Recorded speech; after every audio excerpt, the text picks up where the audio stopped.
जय परमेश्वर, जय परमेश्वर, जय परमेश्वर।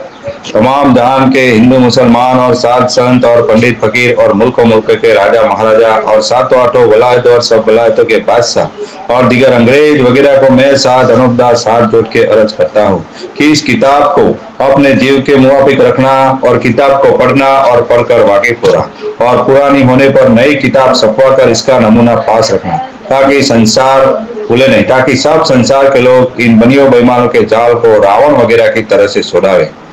जय परमेश्वर। क्योंकि इन बनियों ने 84 लाख कुंडियों के ऊपर पाप करा के सबकी बुद्धि भ्रष्ट कर दी है कि जिससे भाई भाई में संब नहीं है और औरतें बेऔलाद रहती है और बाप से पहले बेटा मर जाता है और अनेक तरह की लड़ाइयाँ भिड़ाइयाँ होती है, अतिवृष्टि होती है, अनावृष्टि होती है, जिसके जिम्मेदार सिर्फ और सिर्फ हिंदुस्तान के सेठ सौदागर महाजन बनिए हैं। क्योंकि ये बनिए 84 लाख कुंडे के ऊपर पाप कराते हैं जब संसार में बुरा होता है, लेकिन परमेश्वर किसी का बुरा नहीं करता है। यह जो जितनी भी खराबियां होती है उसके जिम्मेदार सिर्फ और सिर्फ हिंदुस्तान के बनिए हैं। जय परमेश्वर, जय परमेश्वर। बड़ो किताब मुफीदा मौसुम जगत हितकारणी। जय परमेश्वर।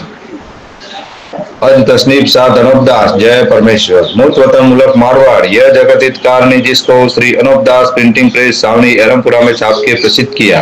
तारीख 17 अप्रैल सन 1909 वैशाख बुद्धि 12 संवत 1965। जय परमेश्वर।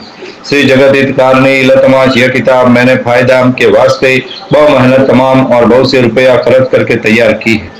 इस वास्ते सब सज्जनों से यह प्रार्थना है कि इस किताब को तमाम व कमाल व हरूफ व गौर तमाम पढ़े और सोचे समझे और इन बनियों के जाल से बचे। परमात्मा ने नम। हजार हजार सूत्र ज्योति स्वरूप निरंजन निराकार का है कि जिसने जमीन व आसमान को बनाया और तमाम सृष्टि को पैदा किया, परंतु उसकी कारीगरी का भेद किसी पर जाहिर नहीं हुआ कि क्या भेद है। फिर मेरी जुबान से ईश्वर परमात्मा की तारीफ पैदा नहीं हो सकती। जय परमेश्वर, जय परमेश्वर।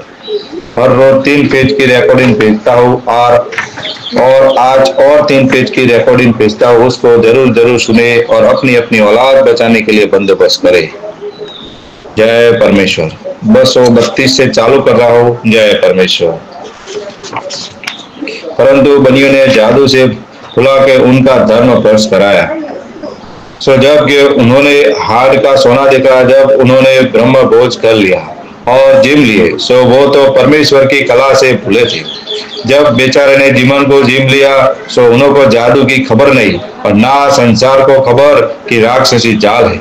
और मेरे को 1-2 बात याद आती है सो लिखता हूँ और पर्चे अनेक तरह के चलाए कि जिसका कुछ पार नहीं। सो ऐसे पर्चों के भरोसे धर्म भ्रष्ट हुआ है, सो यह समझते ही नहीं है। सो राक्षसी पाप से ऐसी बुद्धि भ्रष्ट कर दी है कि जो समझाए से भी नहीं समझते हैं। और जिस मुल्क में ऐसे पर्चे चलाए हैं और जादू से कुछ ना कुछ सुझाव देते हैं, सो जिस मुल्क में ऐसे ऐसे पर्चे हिंदुस्तान के हिंदू मुसलमानों को और दूसरे राजा बादशाहों को दिखा के भुला देते हैं और यह हिंदू मुसलमानों के धर्म ईमान को भ्रष्ट कर देते हैं और करामत के भरोसे भूले हुए हैं। सो जब ही तो हिंदुस्तान की बादशाह को और इज्जत को करामत के सबब से दबो दिया और दूसरी वलायतों में इनकी दुकानें जाएगी तो उनका भी वही हाल होगा कि जैसे हिंदुस्तान का हुआ है और उनको भी करामत के जुल्म से बुलाएंगे। तो यह राक्षसी पाप मिटाना चाहिए क्योंकि बीमार तो राक्षसी पाप के जुल्म से करते हैं और सुझाते हैं देवताओं का। सो कोई साधु फकीर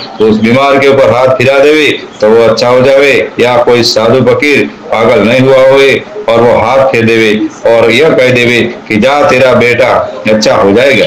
तो जब के वो अच्छा हो जाता है तो पर्चा करते हैं और भी कई पर्चा चला दिया है कि जो धुनी में आग होवे तो उसको कोई झोली में डाल के चला जाए। तो संसार को ऐसा सुझाते हैं कि पूरा वालिया है। सो जब के आग के ऊपर पाप का साया पड़ता है, जब उस आग का तेज चला जाता है, इससे झोली का कपड़ा आग से नहीं जलता।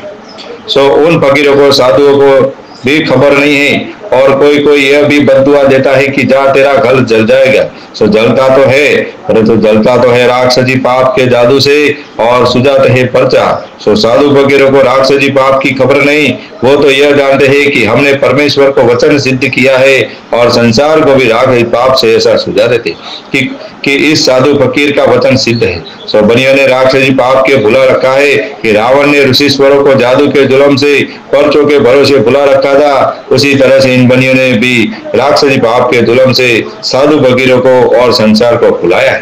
Page number 233। जय परमेश्वर।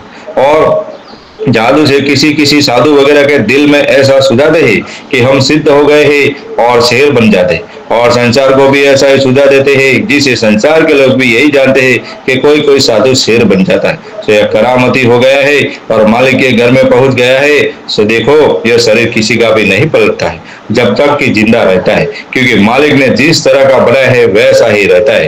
तो संसार की और साधुओं की बुद्धि को ऐसी भ्रष्ट कर दी है जिसे वैसा ही सुझता है और सुझा देते हैं। और कई आगे में पर्चों की चला दी है कि नामदेव जी महाराज द्वारका में गए थे। सो द्वारका नाथ जी ने अपना मंदिर फेर के दर्शन दिए और सवाई गिर बाबा ने घोड़ा छोड़ मस्जिद दौड़ाई और बादशाह से मुलाकात की। और यह कहते हैं कि रामा पीर रणुजा में थे और चौसर खेलते थे। उस वक्त बनियों का जहाज समुद्र में डूबता था। सो रामा पीर ने गांव रणुजा से बाहें लंबी करके डूबते हुए जहाज को पकड़ लिया। सो जहाज के पकड़ते वक्त रामा पीर के अंगरखेर की बाएं समुद्र के झाग लगे। सो रामा पीर के साथ उनका भाई वीरम देव जी चौसर खेलते थे। सो वीरम देव जी ने रामा पीर के अंगरखेर की बाएं समुद्र के झाग लगे हुए देखे। जब वीरम देव जी ने कहा कि तुमने समुद्र तक बाहें पहुंचा दी, सो ऐसे सिद्ध हो। सो ख्याल करने की बात है कि रणुजा से सैकड़ों कोसों पे जाके समुद्र है। सो वहां पर रामा पीर की बाहें किस तरह से गई होगी, क्योंकि रामा पीर तो इस तरह से हुए हैं कि जैसे हम और तुम और सब संसार के आदमी है, उसी तरह से रामा पीर भी आदमी थे, परंतु उन्होंने भक्ति की है जिससे उनका नाम रहा है। और यह कहते हैं कि बलराजा के घर कृष्ण महाराज 52 रूप धर के और ब्राह्मण की शिकल बन के आए और झोंपड़ी करने के वास्ते बलराजा से जमीन मांगी और कहा कि मुझको 2.5 कदम जमीन दो तो मैं अपने लिए झोपड़ी बनाऊं। जब बलराजा ने कहा कि जमीन लो और झोपड़ी बनाओ, जब कृष्ण महाराज ने बलराजा से कहा कि वचन दो, जब 2.5 कदम जमीन अपने वास्ते लेके झोपड़ी बनावे। जब बलराजा ने वचन दिया और वचन देके और जल की झारी लेके 2.5 कदम जमीन का संकल्प कृष्ण महाराज को देने लगे। उस वक्त शंकराचार्य जी बलराजा के गुरु बौरा होकर चारे की टोटी में घुस गए। सो पानी टोटी के रास्ते से बाहर नहीं आता था। तब कृष्ण महाराज ने चारे की टोटी के अंदर सलाई डाली। सो वो सलाई शंकराचार्य जी के हाथ में लग गई। उससे शंकराचार्य जी काने हो गए और घबरा के चारे की टोटी में से बाहर निकलने लगे। जब पेज नंबर 234। जय परमेश्वर। जब जारी में से पानी बाहर निकलने लगा, जब बलराजा ने कृष्ण महाराज को 2.5 कदम जमीन का संकल्प दिया और वचन दिया और कहा कि कृष्ण महाराज 2.5 कदम जमीन नापो। जब कृष्ण जी महाराज अपना शरीर बढ़ाया और आकाश में सर गया और पाताल में फाव गए और जमीन को नापने लगे। जब कुल जमीन 2 कदम इस कदर देह बढ़ाया, जब कृष्ण महाराज ने बलराजा से कहा कि हमको आधा कदम जमीन और दो, क्योंकि ये तो 2 ही कदम जमीन हुई, नहीं तो वचन हरो। जब बलराजा ने देखा कि इतना शरीर किस तरह से बढ़ाया है कि जो 2 कदम जमीन की है और कहते हैं कि आधा कदम जमीन और दो, तो इस बात को देख के बलराजा बहुत घबराए कि अब जमीन तो कहीं दिखती नहीं है, अब आधा कदम जमीन कहाँ से दो। जब बलराजा पर कृष्ण महाराज ने कोप किया और कहा कि आधा कदम जमीन और दो, नहीं तो वचन। जब बलराज राजा की माँ ने बलराजा से कहा कि कृष्ण महाराज के आधे कदम जमीन में अपनी देह दे दो, जो पूरी 2.5 कदम जमीन कृष्ण महाराज के हो जाए।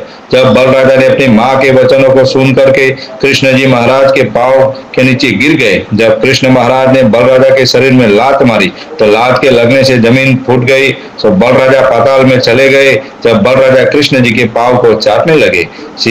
जब कृष्ण महाराज ने बलराजा से कहा कि बोल क्या मांगता है, जो तू मांगे वही दो। जब बलराजा ने कृष्ण जी से कहा कि मुझको वचन दो जब मैं मांगू। जब कृष्ण जी ने वचन दिया, जब बलराजा ने कहा कि जब बल राजा ने कृष्ण जी से कहा कि तुम हमारे घर 12 मास रहो। जब कृष्ण जी ने कहा कि जो हम तुम्हारे घर पड़े रहेंगे जब तो सब दुनिया मर जाएगी। जब बल राजा ने कहा कि तुम वचन हारो। जब कृष्ण जी ने कहा कि वचन तो नहीं हारो, मैं तो तुम्हारे घर पड़ा रहूंगा। जब कृष्ण महाराज बल राजा के घर पड़े रहे तो संसार में बरसात होना बंद हो गया। जब दुनिया दुख पाने लगी, जब राधिका जी ने कुल संसार में कृष्ण जी की तलाश की तो ढूंढते ढूंढते बलराजा के द्वार मिले। जब बलराजा के हाथ में राधिका जी ने डोरा राखी बांधी और धर्म भाई बनाया और बलराजा से कहने लगे कि बलराजा जी हमको वचन दो। जब बलराजा ने राधिका जी से कहा कि वचन ही है और वचन ही दिया, बोलो तुम क्या मांगते हो। जब राधिका जी ने बलराजा से कहा कि कृष्ण महाराज को हमारे घर भेजो। जब बलराजा ने राधिका जी से कहा कि कृष्ण महाराज को तो हम नहीं भेज सकते क्योंकि कृष्ण महाराज ने हमको हमारे घर रहने का वचन दिया है, इसे नहीं भेज सकते। जय परमेश्वर, जय परमेश्वर, जय परमेश्वर। 3 पेज की रिकॉर्डिंग भेजी है, उसको जरूर जरूर सुनना और अपनी अपनी औलाद बचाने के लिए बंदोबस्त करना। और जिस भाई को यह किताब जगत हित कहानी चाहिए तो संपर्क नंबर बोल रहा हूँ, उस संपर्क नंबर के संपर्क करके निःशुल्क किताब प्राप्त करे। संपर्क नंबर बोल रहा हूँ 89 056 53 801। जय परमेश्वर। एक बार फिर से मोबाइल नंबर बोल रहा हूँ 89 056 53 801। इस नंबर पे संपर्क करके निःशुल्क किताब जगत हित कहानी प्राप्त करे और अपनी अपनी औलाद बचाने के लिए बंदोबस्त करे।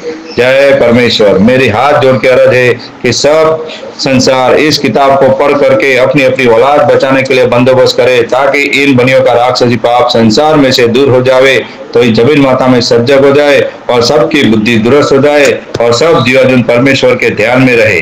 जय परमेश्वर, जय परमेश्वर, जय परमेश्वर।